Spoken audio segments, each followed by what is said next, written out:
Good afternoon, members of the media, and thank you for coming to this update regarding Bermuda's first murder for 2023. Speaking today will be Detective Inspector Jason Smith, followed by Acting Detective Chief Inspector Derica Burns. So we'll start with Detective Inspector.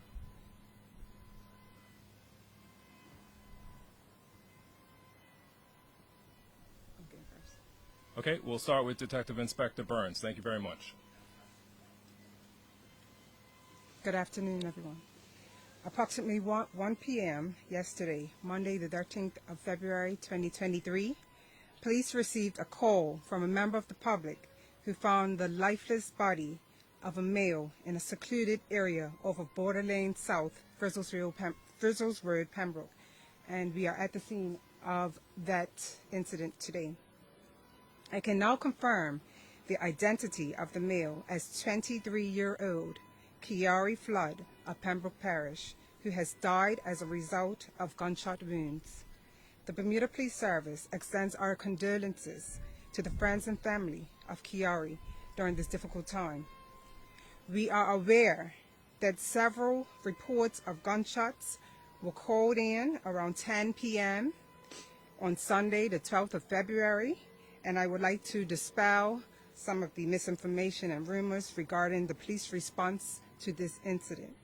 Residents reported hearing shots as far as Happy Valley Road, in the area of Fenton's Drive, Parsons Road, and Frizzles Hill.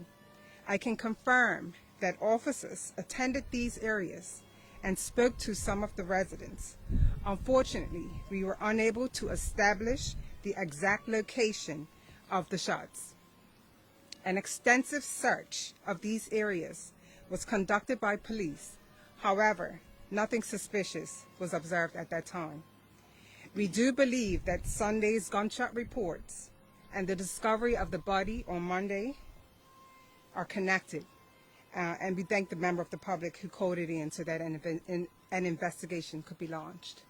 And I'll hand it over to Detective Inspector Jason Smith, who is the Senior Investigating Officer and who will report out on the murder investigation. Approximately 11 p.m. last night, we had launched an operation in search of a man who is suspected of the death of Mr. Flood. That man was taken into police custody as a result of that operation. He currently is at the Hamilton Police Station whilst we continue to make our inquiries.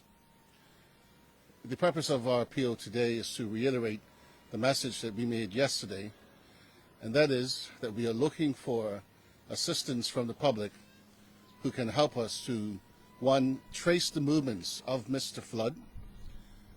We believe anytime after 7:30 p.m. Sunday, the 12th of February.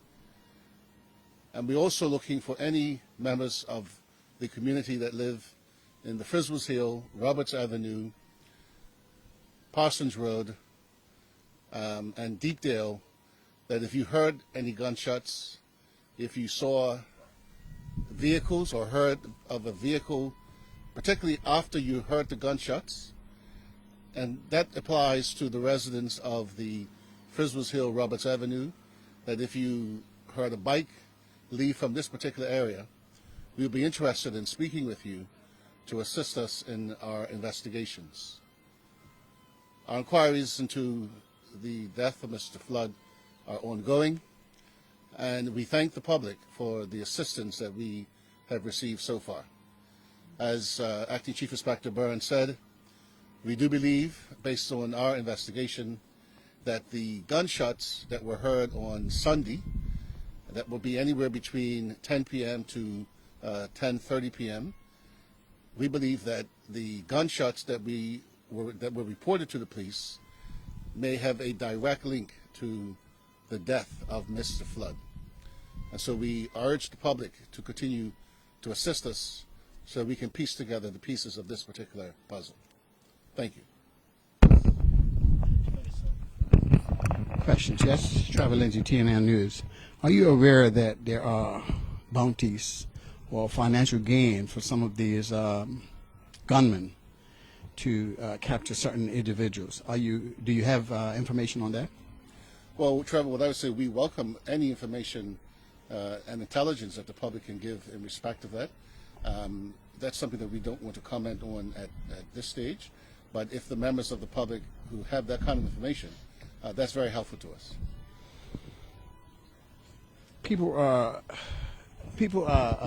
Comments from last night saying that police took too long to respond or didn't respond, and such other comments as police really don't care that these individuals, young black men, are killing themselves. What do you say to that? Well, I would say that particularly from the investigation team, we worked well into the early hours of this morning, about 2:30, and we were back to work just after 9. So the commitment and the dedication of the Bermuda police to these types of inquiries, it is robust. The officers who responded to the incident or the gunshot report on Sunday night actually did get out of their vehicles and speak to some of the residents who we could identify as those that called to get clarification. But as you can see from this particular scene, it is a very isolated location. And at that time of the night, it would be very difficult to even identify that this would have been the spot or the point of interest. The officers spent quite a bit of time canvassing the area, doing their best to find something, but unfortunately it wasn't to be found. And I think that speaks to the community support that we often speak of in these press conferences, that where members of the media, or members of the public, have information that is real time as to what is going on, that if you pick up the phone and if you call us and relay that information, then that can, one, quicken our response time, and we can be more effective in our policing jobs and responsibilities. I'm not sure if you can confirm or deny. The individual, his dress code was somewhat alarming to police. Can you confirm or deny that information? And I don't want to put it out exactly what I know or information coming to me. No, I mean, I don't think there's anything that strikes about his dress. No.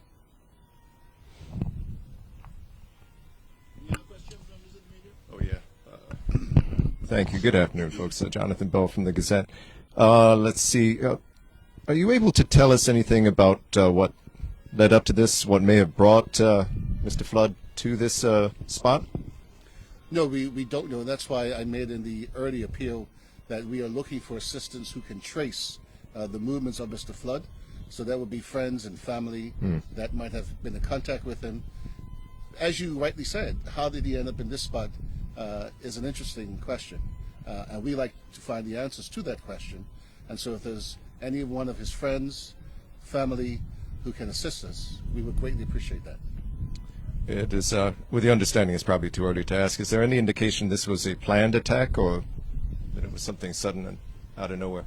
Well, again, our lines of inquiry are still ongoing, and we hope that we as investigators can fill those gaps as time goes on. Any indication that he came here with anyone? Again, our lines of inquiry are open, and we're hoping to be able to fill those gaps. Any, can you say if there was a, when the body was found, if there was a firearm at the scene here? Again, our lines of inquiry are ongoing, gotcha. and we would like to fill in those gaps as we go. Do you have anything on the number of shots that were fired, sir? No, again, I think that's part of the investigation that we would like to not reveal at this stage. Yes. But again, if there are area residents who heard those gunshots, that's the important message, to make contact with us so that we can get clarity. Yes. He gave the parish as Pembroke. I believe he divided his time between here and the UK. Am I correct on that? Can you comment on the UK link at all? Was he visiting or planning on heading back? I do know from our lines of inquiry that at some point he was in the UK. The exact dates and times, I'm not aware. Are you able to say if this can be linked to any previous shooting that we've seen? Again, our lines of inquiry are Gotcha. open, and we hope to fill in those gaps. Appreciate you, sir.